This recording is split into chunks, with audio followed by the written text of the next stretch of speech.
हार्दिक दिल से आभार प्रकट करती हूँ। आज कानपुर देहात में दूसरी बार मुझे यहाँ पर आने का अवसर प्राप्त हो रहा है।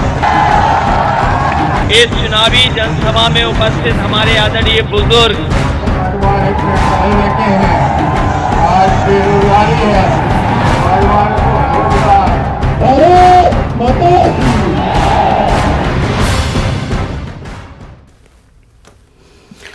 नाज़रीन आदाब, न्यूज़ 18 उर्दू में आपका इस्तकबाल है। मैं हूं विशाल आजम और आप देख रहे हैं खबर खास। टशन है, टेंशन है, माहौल में गहमा गहमी है, मुद्दों पर चर्चा हो रही है और सियासी जमातों के लीडरों के इर्द गिर्द भीड़ इकट्ठी होती जा रही है। एक पैमाना तो यह भी है कि जो बड़े सियासी लीडर हैं या जिन पार्टियों की जो भी कोई सभा है या मीटिंग है उसमें भीड़ कितनी इकट्ठी हो रही है, एक पैमाना तो यह है इस आंकड़े को कि कैसे आंका जाए कि चुनाव में किसकी तरफ ज्यादा पलड़ा भारी नजर आ रहा है।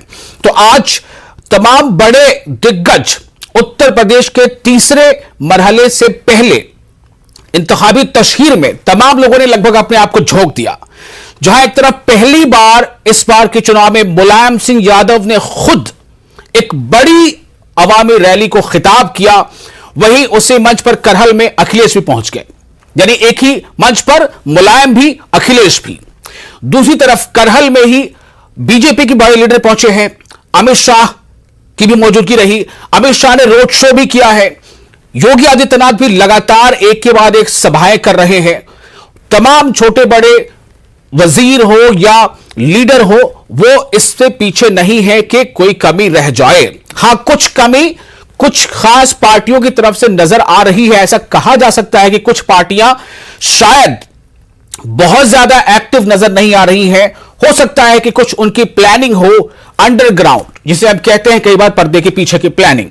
लेकिन यह जरूर है कि पहला मरहला, दूसरा मरहला, अब तीसरा मरहला जो 16 जिलों पर मुश्तमिल है, जिसमें कुल 59 सीटें हैं, और बताया यह जा रहा है कि जो गठबंधन है यानी कि बीजेपी, एक उसकी कुछ पार्टियों के साथ बीजेपी है और अखिलेश समाजवादी पार्टी के साथ आरएलडी और दूसरी पार्टियां हैं, राजभर की पार्टी है। तो अब यह बताया जा रहा है कि अखिलेश जो है अब अपने होम ग्राउंड पर उन्हें बैटिंग करना है। कितना रन बना पाएंगे, क्योंकि यह भी बातें सामने आ रही हैं कि धीरे धीरे चुनाव अब जो है वो उस तरफ बढ़ रहा है जिसके लिए अक्सर तबसरों में यह बात आती है कि यूपी बिहार में बिना जात के चुनाव को लेकर कोई बात हो ही नहीं सकती। बहरहाल क्या है माहौल, किसके लिए कितना है पॉजिटिव फैक्टर, किसके लिए कितना है नेगेटिव फैक्टर, इन सब पर बातचीत करेंगे अगले आधे घंटे टशन तीसरे दौर का। हार्दिक दिल से आभार प्रकट करती हूँ। आज कानपुर देहात में दूसरी बार मुझे यहाँ पर आने का अवसर प्राप्त हो रहा है। इस चुनावी जनसभा में उपस्थित हमारे आदरणीय बुजुर्ग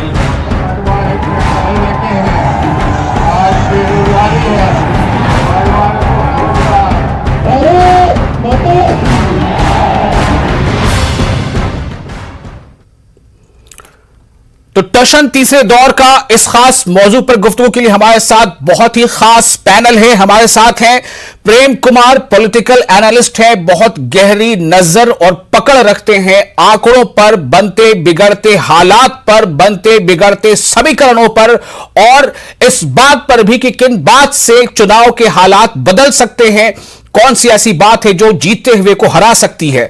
हमारे साथ है जिलानी खान जो रेजिडेंट एडिटर हैं इनकलाब लखनऊ के, और हमारे साथ मोहम्मद अब्बास जुड़ चुके हैं समाजवादी पार्टी के लीडर। कुछ ही देर में हमारे साथ होंगे हरिहर सिंह, हरिहर रघुवंशी, तर्जुमान बीजेपी।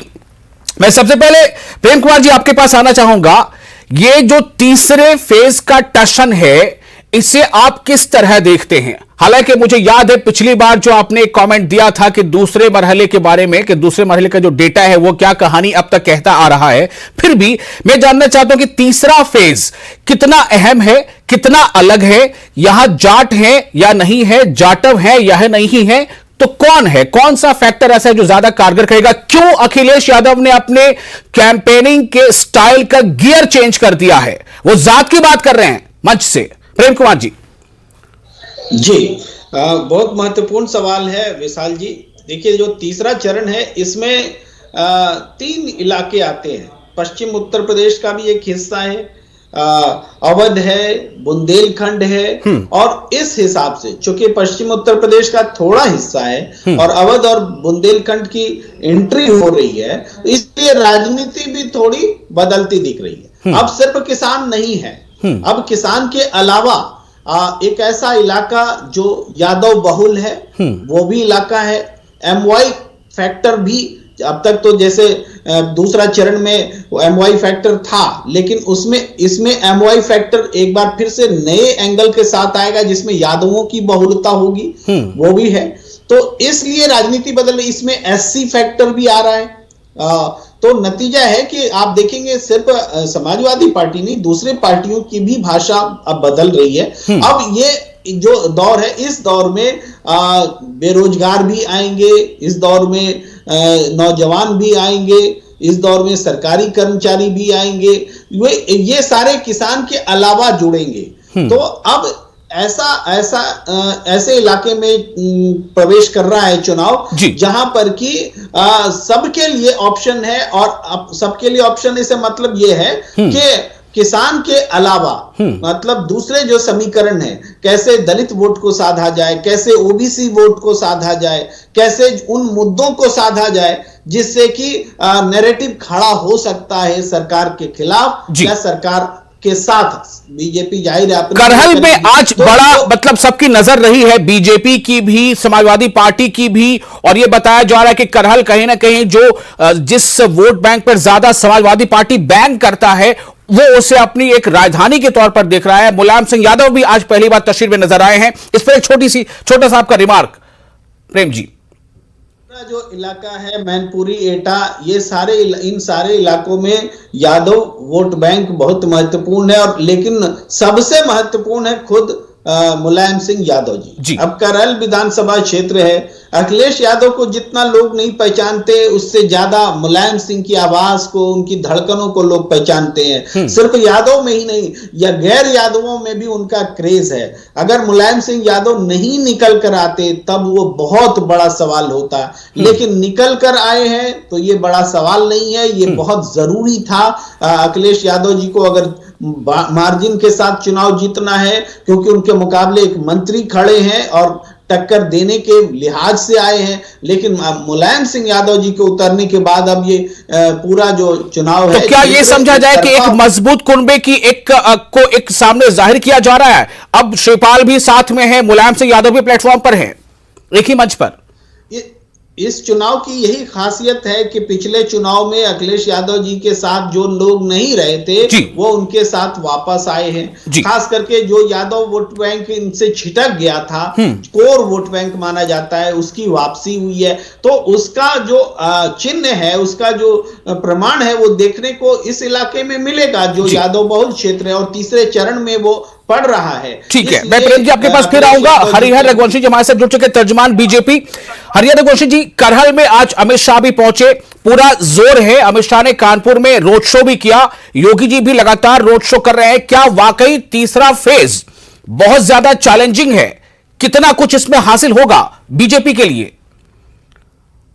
देखिए, भारतीय जनता पार्टी चुनाव से पहले भी हमेशा तैयारियों में रहती है, और जैसा कि आपने देखा 2 फेज में चुनाव में किस तरह से भारतीय जनता पार्टी के पक्ष में लोगों ने ये मैंने नहीं देखा, माफ कीजिएगा, आपने देखा होगा, ये मैंने नहीं देखा, ये मैंने नहीं देखा, माफ कीजिएगा। प्रदेश की जनता ने हाँ, आप ठीक है, आप ये कहिए कि किस तरह आप मुझे उसमें शामिल मत कीजिए।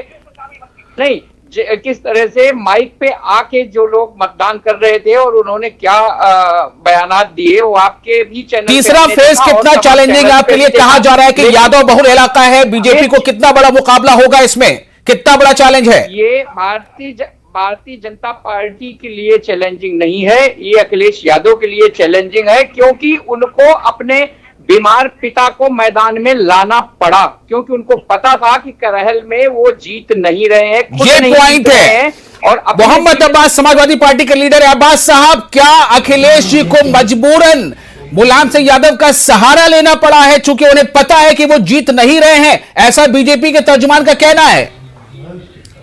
मेरी पूरी बात हो जाने दीजिए। मुलायम सिंह भारतीय जनता पार्टी के लोग उठा के भारतीय जनता पार्टी के लोग खिसियानी बिल्ली खम्बा नोचने की कहावत कर रही है। चलता है। नरेंद्र मोदी जी ने अपनी बीमार मां को लाइन में लगाकर नोट कैच कराए तो चमत्कार था। नेताजी क्षेत्र की धड़कन है, नेताजी के लिए लोगों के सीने धड़कते हैं। नेताजी ने आके आशीर्वाद दे दिया। लेकिन कैसी बात करते हो, बीमार कुछ भी करते हो तो इन्हें चुप करिए, इन्हें चुप करिए, इन्हें चुप करिए। अब आप मेरा सब चुप करिए। देश देख रहा है। 2 चरणों में दूसरी चीज जो किसानों ने, तीसरे चरण सभी लोगों ने, किसान जातियों ने, पिछड़ों ने इतना हल चला दिया, प्रदेश का इतना हल चला दिया। अखिलेश यादव सांप्रदायिकता की सारी कीचड़ सूख गई। अच्छा, एक मिनट अब्बास साहब मैं आपके पास आऊंगा, थोड़ा रुक जाइए, थोड़ा रुक जाइए प्लीज, थोड़ा रुक जाइए। सिंह यादव की एंट्री बताती है कि रघुवंशी साहब बोलते रहे आप। बड़ाई हुई है और कितना कमजोर है जी, ठीक है, क्योंकि वहां के यादव भी सपा से नाराज हैं। जी ठीक है, तमाम यादव वहां के नाराज हैं। हाँ इसका जवाब देंगे सपा अब्बास साहब थोड़ी देर में जी। अच्छा एक सवाल और रघुवंशी जी, हरिहर रघुवंशी जी, क्या ये जो बात टिकैत साहब ने कही है कि हिजाब नहीं सरकार से काम का हिसाब लेना है, क्या आपको लगता है ये भी एक फैक्टर है? देखिए योगी सरकार ने जितना काम किया है आजादी के बाद उतना कोई भी सरकार भाजपा के अलावा किसी भी सरकार ने इतने काम नहीं किए हैं। उस काम को हम गिनाएंगे तो पूरा शो खत्म हो जाएगा। वो गिनाने की आवश्यकता नहीं है, पूरा प्रदेश जानता है। तो हम काम के आधार पे वोट पहले भी मांग रहे थे, आज भी मांग रहे थे। जिन्ना को ले आए सपा वाले और हिजाब को ले आए सपा के लोग। आपने देखा सपा की प्रवक्ता ने क्या कहा, हिजाब के मामले में क्या बयानात दिए। ये बयान दिया कि उनके हाथ काट लिए जाएंगे जो हिजाब के खिलाफ बोलेगा। किसने दिया ये बयान? कौन देता है? किसने ये बयान दिया है? नाम बताइए। है घबराया नाम बताइए किसने ये बयान दिया? देख रहा है ये बयान किसने दिया, नाम बताइए। सपा की प्रवक्ता ने ऑन एयर चैनल पे दिया। नाम नहीं बता सकते। चलिए अब्बास साहब मैं आपके पास आ रहा हूं। अब्बास साहब आपको एक तो जवाब देना है हरिहर जी ने जो कहा है। दूसरी बात, क्यों ये माना जाए अगर अखिलेश मंच से ये कहते हैं कि आपने पहला देखा, दूसरा देखा, तीसरे के बाद चौथे में सपा की जीत हो जाएगी, गठबंधन की जीत हो जाएगी, वो एक किस बुनियाद पे कहते हैं? जबकि यहां पर हरिहर जी मौजूद है, वो कह रहे हैं कि पहले और दूसरे में बीजेपी को बढ़त मिली है। हरिहर जी का कहना है 5 साल धुएं वाले बाबा ने जो काम किया, उत्तर प्रदेश उससे त्राहिमाम कर रहा है। 2 चरणों में पश्चिम में किसानों ने, पीड़ितों ने, सताए हुए लोगों ने इतना हल चलाया, सांप्रदायिकता का कीचड़ समाप्त, कीचड़ खत्म, कमल साहब कीचड़ खत्म। अब उत्तर प्रदेश 80 से ज्यादा सीटें वहां है और ये तीसरे चरण में आधी सरकार बन जाएगी। आदित्यनाथ ने आधी सरकार बन जाएगी। और ये जो इन्हें चुप तो करो, ये तो बौखला गए हैं। जो सड़कें, अरे कहाँ लगातार बोल रहे हैं माफिया लोगों को लूटते, माफिया साबित होते हैं लिस्ट से, मुकदमों से, तड़ीपारों से। उनके समय में बहन माफिया बल्ला खेल रहे हैं, चल नहीं सकती, डीएम फरार, आईपीएस फरार है, कराते थे पुलिस, ये सरकार है। वो समय कभी नहीं आने वाला, वो सपना है। अब अखिलेश यादव सिर्फ सपने में देखें। मैं डिबेट छोड़ दूं क्या? या तो चुप करिए, मेरे सवाल का जवाब कैसे नहीं दे रहा? भारतीय जनता पार्टी काम कर, हरिहर जी बहुत काम किया है, थोड़ा सा बोलने दीजिए, तो ऐसे भी आपको वोट मिल जाएगा काम की बुनियाद पर। अब्बास साहब बोलिए। अरे कौन दे रहा वोट? सटिया गए, पगला गए, नहीं ये गलत बात है, इसको मैं बता दूं। अब्बास साहब अल्फाज शब्दों का चुनाव जरा ढंग से कीजिएगा प्लीज। सुनने का हौसला रखिए। नहीं ये बौखलाए हुए, ये चुनाव वही कह रहा हूँ कि दूसरों को सुनने का हौसला रखिए, इसी भाषा का इस्तेमाल, दूसरों को सुनने का हौसला रखिए। लगातार चलिए आपने बोला हरिहर जी ने, आपने भी बोलिए, अब्बास साहब ने बोलिए। मैं आप देखिए जरा ऑडियो डाउन कीजिएगा प्लीज, अगर ये चुप होते हैं तो ठीक है, ऑडियो डाउन कीजिएगा। जिलानी हमारे साथ मौजूद है, जिलानी खान साहब सीनियर जर्नलिस्ट हैं। जिलानी खान साहब कैसे देखते हैं आप? दोनों के अपने अपने दावे हैं, जाहिर सी बात है सेनापति जो होता है, सिपह सलार होता है, किसी भी हालत में ये नहीं कहता कि जंग हम हार रहे हैं। मैं आपसे जानना चाहता हूं कि तीसरा मरहला कितना जरखेज है, किसके लिए जरखेज है? विशाल, तीसरे मरहले को मैं इस इलेक्शन का सेमीफाइनल के तौर पर देख रहा हूं। इस मरहले में जिस ग्रुप को, जिस पार्टी को, जिस अलायंस को बढ़त मिल जाएगी, उम्मीद है कि अगले बाकी मराहल में उसकी बढ़त और बढ़ती चली जाएगी। ये एक वजह से ये यादव लैंड भी कहा जाता है, क्योंकि 16 अजला में ये इलेक्शन हो रहे हैं, वोटिंग होनी है 20 को, उनमें से 9 ऐसे जिला हैं जिनमें यादवों की तादाद बहुत बड़ी है, तो इसलिए ये यादव लैंड कहा जाता है। मुलायम, अखिलेश, शिवपाल ये इसी खित्ते से आते हैं। आज मुलायम जी को अगर उतारा गया है इलेक्शन में, तो उसकी वजह ये है कि उनका यहाँ से बहुत ही जज्बाती लगाव रहा है, यहाँ के वोटरों से उनका बहुत जज्बाती लगाव रहा है। पार्टी ने बहुत सोच समझकर इसीलिए उनको यहाँ उतारा है कैंपेनिंग में। इस मरहले में कई सीटें ऐसी हैं जो जिनका असर, जिनका इक्वेशन आसपास की सीटों पर पड़ेगा। उनमें से सबसे अहम जो सीट है वो करहल है, जहां से अखिलेश खुद लड़ रहे हैं। अखिलेश के खिलाफ बीजेपी ने उस मरकजी वजीर को उतारा है जो कभी मुलायम सिंह के सिक्योरिटी दस्ते का हिस्सा हुआ करते थे। ठीक है, एसपी सिंह बघेल की मैं बात कर रहा हूँ। तो वो मुलायम जी की कमजोरियों को भी जानते हैं, इस फैमिली की कमजोरियों को भी वो जानते हैं, तो ये सोच समझ के उनको उतारा गया है। ठीक है, तो ये जो 59 सीट्स हैं, इस सीट्स पर अगर जो बढ़त ले लिया जो ग्रुप, वो आगे बढ़त को और बढ़ाता चला जाएगा। लेकिन मैं आपसे ये जानना चाहता हूं कि आपने बताया, एक फैक्टर आपने बताया कि बढ़त इसलिए मिल सकती है गठबंधन को, चूंकि इसमें ये यादव बहुल है, लेकिन सवाल इस बात को लेकर है ना कि इससे पहले बार अगर हम देखें तो 59 में से 49 बीजेपी ने हासिल किया था, तब भी ये यादव बहुल था, तो तब क्या हालात थे और अब क्या हालात है, ये बताइए ना। विशाल, उसकी 2 वजह है। एक तो कि उस वक्त यादव कुंभा जो था वो बिखरा हुआ था, अखिलेश वर्सेस शिवपाल उरूज पर था उस वक्त। शिवपाल ने भले अपनी सीट सिर्फ जीती हो, लेकिन उन्होंने बहुत सारी सीटों पर यादव वोटों का बंटवारा करवा दिया, जिसका सीधा फायदा बीजेपी को मिला। एक फैक्टर ये था। दूसरा फैक्टर ये था कि 2017 में मोदी लहर काफी हद तक बरकरार थी। अब न मोदी लहर है न योगी लहर है। ठीक है। तीसरा फैक्टर यह था कि अखिलेश हुकूमत उस वक्त थी तो एंटी इनकम्बेंसी अखिलेश गवर्नमेंट के खिलाफ थी, एसपी के खिलाफ थी, यादव फैमिली के खिलाफ थी। अब ये सारे फैक्टर अखिलेश के खिलाफ नहीं है।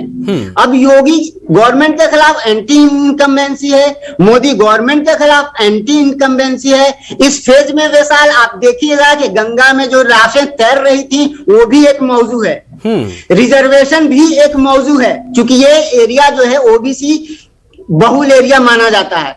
तो यहाँ रिजर्वेशन का भी एक मसला है। अखिलेश अपने रैलियों में बार बार जो बोल रहे हैं कि पब्लिक सेक्टर को जब ये बेच रहे हैं तो उसके पीछे एक साजिश ये है कि ये ओबीसी को रिजर्वेशन नहीं देना चाहते। तो जाहिर है ये सोची समझी हुई ये तकरीर है, ये बयान जो है वो सोचा समझा हुआ है। अच्छा, इसमें एक छोटा सा मैं इस पे रिएक्शन जरूर लेना चाहूंगा हरिहर रघुवंशी जी का। हरिहर रघुवंशी जी, क्या आपको लगता है कि रिजर्वेशन वाला मुद्दा यहां पर काम करेगा, या कोई ये मुद्दा है भी या नहीं है? नहीं, कोई रिजर्वेशन का मुद्दा उस तरह का नहीं है। जो आप अभी पूछ रहे थे हिजाब वाले मुद्दे पे कि किसने कहा, सभा की प्रवक्ता अलीगढ़ की रहने वाली है रुबीना खान ने कहा। चलिए, आपने बता दिया। जो लोग हिजाब के बारे में बोलेंगे उनका हाथ, चलिए आपने बता दिया। ओके, प्रवक्ता है सपा की। ठीक है, चलिए आपने बता दिया। ओके, आपने बता दिया, अच्छी बात है। तो ये कोई मुद्दा नहीं पड़ेगा। मैं वापस आना चाहूंगा। देखिए, भारतीय जनता पार्टी तथ्यों के आधार पे बात करती, तथ्यों के आधार पे काम करती है। ठीक है। जिस तरह से मुलायम सिंह यादव को उतारा गया है, ये साफ जाहिर है कि सपा की घबराहट अब सड़कों पे आ चुकी है। ठीक है। और उनका खेल खत्म हो गया है उस उत्तर प्रदेश के चुनाव से। दोनों चरण में जिस तरह से भारतीय जनता पार्टी। जी, चलिए, ओके। प्रेम कुमार जी, मैं आपके पास आता हूं। एक तो जो जिलानी साहब ने जो बातें बताई हैं उसमें सिर्फ ये पूछना चाहूंगा कि प्रेम कुमार साहब कि क्या आशीष मिश्रा का जेल से बाहर आ जाना ये भी क्या कोई मतलब एक तरह से मुद्दा बनेगा, क्या ये वोटरों के जहन में रहेगा? दूसरी बात, इसका बार बार जिक्र कर रहे हैं अखिलेश यादव अपने मंच से कि फिर से एक बार किसी ने 23,000 करोड़ रुपए लेकर कोई भाग गया है, और आप जानते हैं कि वो कौन है, कहां का है, पहले भी कोई भागा था तो कहां का था। ये सब चीजें अखिलेश अपने मंच से बार बार कह रहे हैं। तीसरा जो है वो ये है कि फ्री राशन यानी जो लाभार्थी हैं, क्या वो अब भी उस पर भरोसा बीजेपी को नहीं करना चाहिए पॉलिटिकली, चुनावी हिसाब से? प्रेम कुमार जी। जी, जो विशाल जी आपने कहा लाभार्थी की बात, तो भारतीय जनता पार्टी को लाभार्थी से वाकई बहुत उम्मीद है और लाभार्थियों की संख्या अगर जितनी है वास्तव में उतने अगर उनको वोट मिल जाए तब तो बीजेपी हारे ही नहीं कभी चुनाव। पर प्रश्न ये है कि जो लाभार्थी हैं उनके घर में बेरोजगार बैठे हुए हैं, उनको नौकरी नहीं मिल रही है, तो क्या वो लाभार्थी उस वजह से वोट करेंगे या बेरोजगारी का गुस्सा दिखाएंगे? वो लाभार्थी जो महंगाई को फेस किया, जिसने कोरोना के दौर में बुरे दौर देखे, गंगा में लाशें गई, कोई ऐसा परिवार नहीं, कोई ऐसा व्यक्ति नहीं जिसका परिचित कोरोना में गया नहीं, मौत के मुंह में गया नहीं और आज तक मुआवजे का सवाल लटका पड़ा है। ये घोषणा पत्र में आया है, अखिलेश यादव जी के घोषणा पत्र में है कि वो मुआवजा दिलवाएंगे। ये बात भी लोगों के जहन में है कि जो कोरोना में मौत हुई है तो लाभार्थी जो है वो एक तरफा हो जाते अगर ये चीजें सारी नहीं होती। इन सारी चीजों ने उसको काटा है। दूसरी बात है कि जो किसानों का बेल्ट है, किसान जैसे लखीमपुरी का सवाल आपने उठाया, आशीष मिश्रा टेनी की रिहाई का सवाल उठाया, ये रिहाई कब हुई? जब 2 दौर के चुनाव खत्म हो गए तब, जब लगा कि किसानों का गुस्सा वाला बेल्ट चला गया। अब भी एक एरिया है इस तीसरे चरण में जहां पर कि इसका गुस्सा दिखेगा, लेकिन इनकी रिहाई क्यों हुई है इसका भी मतलब समझना पड़ेगा। देखिए, अगर ये बीजेपी की सरकार नहीं रही तो कल को आशीष मिश्रा की रिहाई और भी मुश्किल हो जाएगी।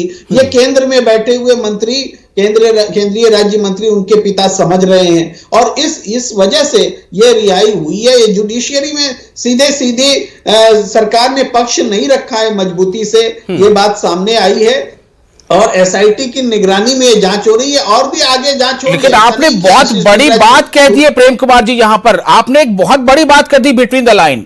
आखिर इनके पिताजी ऐसा सोचने पर मजबूर क्यों हो रहे हैं? बिल्कुल स्थिति ऐसी है कि अगर आशीष मिश्रा जी अभी नहीं रिहा होते हैं तो जब सरकार बदल जाएगी तो उनके लिए जो पुलिस जांच है, जो कि पूरी तरह से जांच रिपोर्ट जो है सुप्रीम कोर्ट की निगरानी में हुई और एसआईटी ने की और अगेंस्ट में है, वो अगर अदालत में उसके मतलब फिर से लगाए जा रहे हैं और प्रोसिक्यूशन कमजोर है तो आज हो सकता है, लेकिन कल को ये नहीं होगा। मैं इस पे छोटे रिएक्शन दोनों का लेना चाहूंगा, अब्बास समाजवादी पार्टी और हरिहर जी का भी। हरिहर जी, इस पर रिएक्शन चाहूंगा आपसे। जी, आप बोलना चाहते थे, बोलिए। देखिए, जब ये घटना हुई थी लखीमपुर खीरी की तो यही लोग थे जो कह रहे थे कि मंत्री का बेटा है, इनके खिलाफ कोई कार्रवाई नहीं होगी। लेकिन आपने देखा, पूरे देश ने देखा, उत्तर प्रदेश ने देखा, देश ने देखा कि किस तरह से एसआईटी का गठन हुआ, किस तरह से उसकी गिरफ्तारी हुई, किस तरह से उसकी जेल हुई। एक नॉर्मल प्रक्रिया के तहत हुआ और एसआईटी ने जो सही रिपोर्ट दी उसके खिलाफ रिपोर्ट दी।